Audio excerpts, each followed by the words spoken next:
Selamat pagi buat Bapak dan selamat pagi buat kawan-kawan sekalian.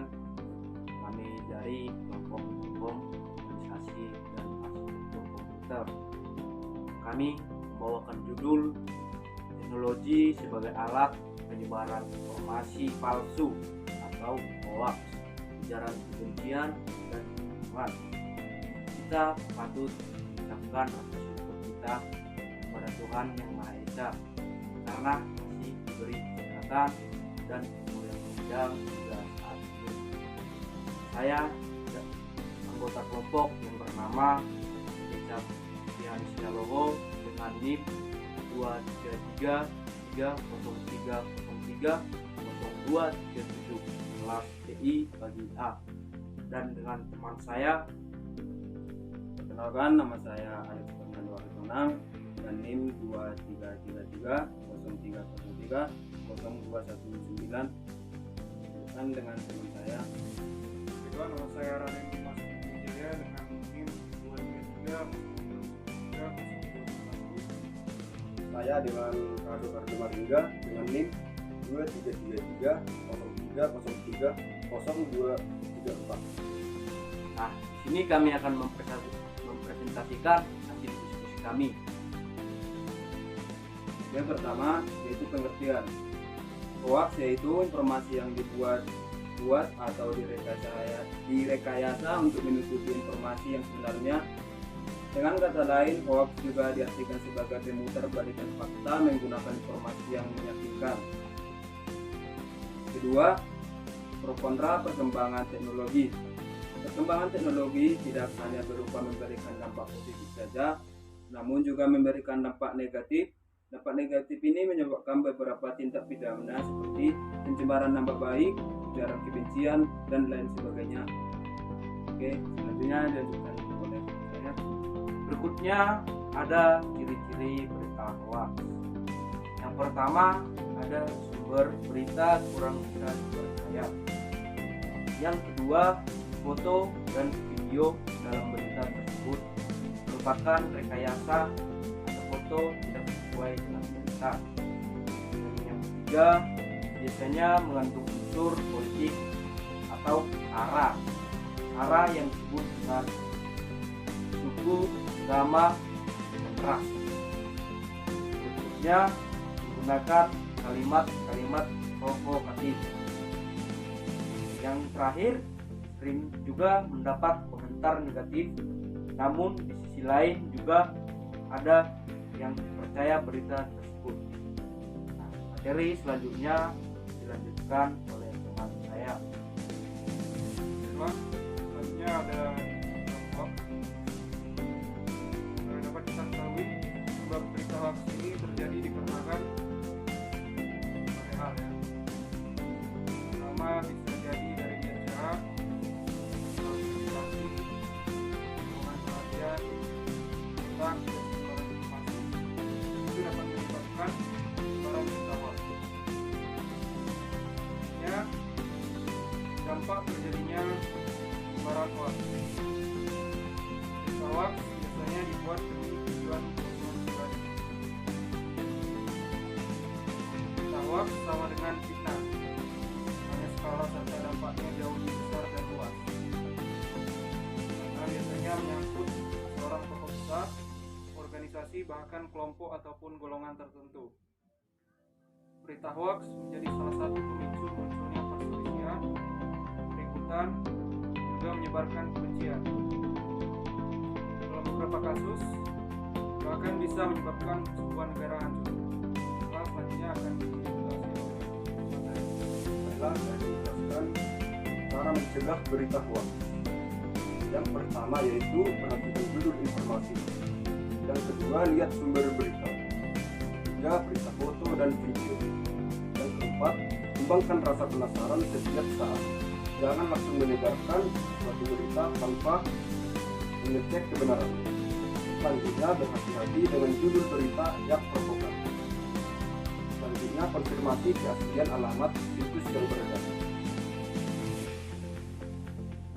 Nah, kesimpulan dari materi kami ini yaitu hoax atau pemberitaan palsu adalah usaha untuk menipu, atau mengakali pembaca atau pendengarnya untuk mempercayai sesuatu. Penyebaran berita hoaks mudah menyebar melalui internet. Berita hoaks banyak menimbulkan dampak negatif. Pelaku penyebar hoaks terancam pasal 28 ayat 1 Undang-Undang Informasi dan Transaksi Elektronik atau Undang-Undang ITE. Hoaks cenderung tidak menyediakan bukti yang memadai untuk mendukung klaimnya. Hoaks seringkali dibuat untuk memanipulasi opini atau menciptakan kepanikan. Materi selanjutnya adalah perundungan. Pertama adalah perundungan. Perundungan adalah perilaku agresif yang dilakukan seseorang atau sekelompok orang yang kuat secara fisik dan mental. Intimidasi dunia maya dapat berarti ketika seorang diejek, dihina, diintimidasi, atau dipermalukan seseorang melalui medsos. Materi selanjutnya akan disampaikan oleh rekan saya. Berikut ada jenis-jenis perundungan. Mana jenis-jenis perundungan ini terbagi atas 4 bagian. Pertama ada perundungan fisik. Perundungan fisik itu tindakan seperti memukul, menendang, mengunci seseorang dalam ruangan, mencubit, membakar, memeras, merusak barang milik orang lain, dan pelecehan seksual. Yang berikutnya perundungan verbal. Tindakan yang mengancam, mempermalukan, merendahkan, mengganggu, memanggil orang lain dengan nama, sarkasme, mencela, mengejek, mengintimidasi, memaki, dan menyebarkan informasi yang tidak jelas. Yang berikutnya ada perundungan siber atau cyberbullying. Tindakan yang memprovokasi atau mencemarkan nama baik orang lain menggunakan media elektronik. Yang berikutnya ada perundungan non-fiksi dan verbal. Tindakan ini dapat dilakukan menghina, mengabaikan, mengirim surat kaleng atau blackmail, memberikan tugas jaga yang tidak wajar, meminta pembiayaan untuk kegiatan ekstrakurikuler atau kurikuler, atau pengeluaran tambahan yang melampaui biaya pendidikan yang ditetapkan. Selanjutnya ada contoh-contoh perundungan atau cyberbullying. Yang pertama ada bullying atau makar. Tindakan ini dilakukan seseorang menghasilkan pesan teks atau kata-kata yang marah dan frontal. Secara umum, tindakan flaming mengganggu, menghina, atau mengejek orang lain. Berikutnya ada harassment atau gangguan. Tindakan seseorang mengirim pesan gangguan secara berkala melalui SMS, email, dan teks jaring sosial. Pelaku harassment sering menulis komentar terhadap dengan tujuan membuat orang marah. Selain itu, hasutan juga termasuk dalam harassment. Berikutnya ada denigration atau pencemaran nama baik. Tindakan ini sengaja menyebarkan keburukan orang lain melalui internet. Berikutnya ada cyber stalking. Tindakan memata-matai, mengganggu, dan mencemari nama baik orang. Berikutnya ada impersonation atau peniruan. Tindakan berpura-pura atau menyamar sebagai orang lain untuk melakukan aksinya, menggunakan akun palsu untuk mengirimkan pesan dan status tidak baik. Berikutnya ada outing and outing. Tindakan ini menyampaikan rahasia orang lain atau penyebaran foto pribadi seseorang. Materi berikutnya akan dijelaskan oleh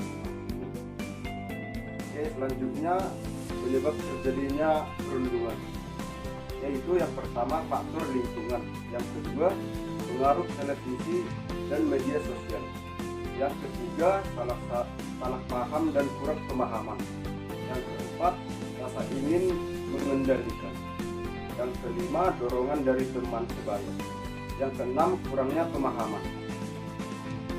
Selanjutnya cara mengatasi perundungan, yaitu mencari bantuan orang yang dipercaya. Selanjutnya blokir semua akun media sosial pelaku perundungan. Kemudian melaporkan kepada pihak yang berwajib. Berikutnya, setting sosial media menjadi privat. Materi selanjutnya akan disampaikan oleh teman saya. Oke, materi selanjutnya yaitu kesimpulan. Indonesia, penyebaran berita palsu sedang marak menimbulkan keresahan di masyarakat. Diharapkan kita tidak langsung percaya atau pada berita atau informasi yang mereka terima. Pemerintah harus lebih giat mensosialisasikan undang-undang ITE agar masyarakat lebih memahami cara menggunakan media sosial. Penyebar informasi palsu atau hoax akan menjadi tumbal dalam tindakan penyebaran hoax. Oke, sekian hasil presentasi kami. Jika ada kesalahan atau kesalahan dalam presentasi kami, mohon dimaafkan. Kami akan berjanji akan tidak mengulangi lagi di presentasi berikutnya. Jika kami melakukannya lagi, kami akan berjanji lagi. Terima kasih.